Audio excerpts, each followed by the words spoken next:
Salut Alix, comment ça va en cette fin d'année? C'est le moment des EA dans les entreprises, l'entretien de fin d'année. Non, je plaisante, un entretien avec toi justement pour parler de ton année.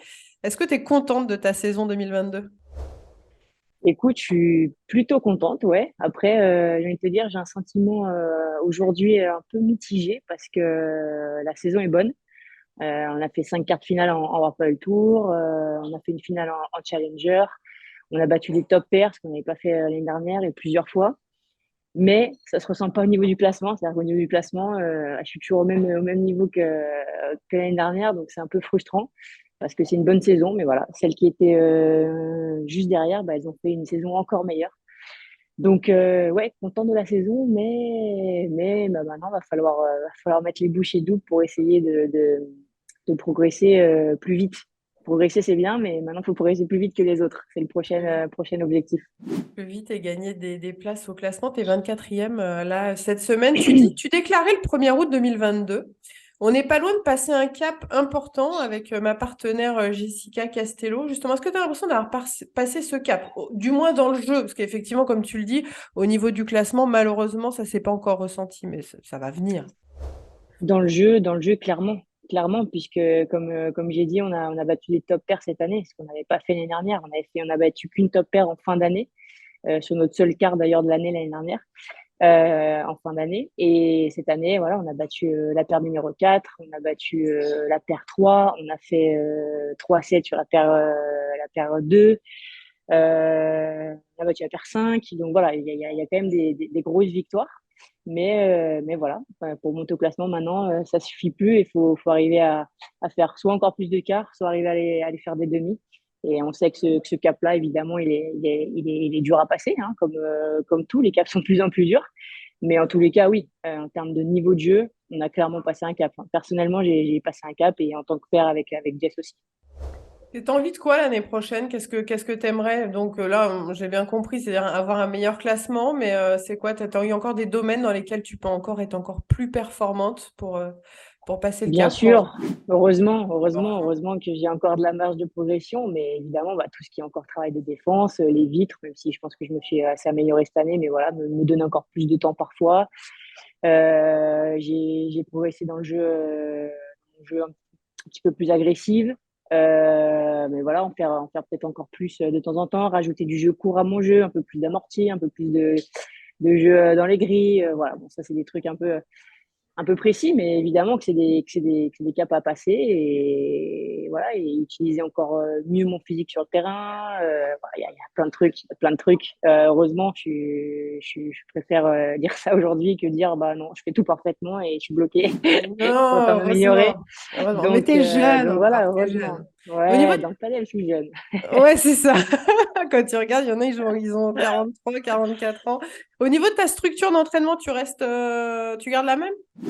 On prend les Ouais, mêmes? a priori, ouais. Ouais, ouais, on prend les mêmes, on recommence en 2023. Je reste avec Jess, à moins qu'il y ait un coup de théâtre là dans les prochains jours, aux prochains mois, voilà, parce qu'on sait que là, au niveau où on est, on dépend beaucoup finalement de ce qui se passe en haut. Il suffit qu'il y ait une joueuse en haut qui se blesse et ça peut, ou qu'il y ait un changement et ça peut tout chambouler. Donc on verra. Mais à l'heure actuelle, à l'heure où je vous parle, je continue avec Jessica Castello et je continue dans la même structure d'entraînement. Voilà, après, on verra ce qui se passe. Génial. Dernière question. Aujourd'hui, tu t'as déclaré pareil, l'Espagne est beaucoup plus avancée que la France, bien évidemment, au niveau du paddle, au niveau des infrastructures, au niveau même Mhm. du coaching. Quelles est, selon toi, les priorités là pour nous en France, pour le développement, pour continuer d'avancer et vraiment de...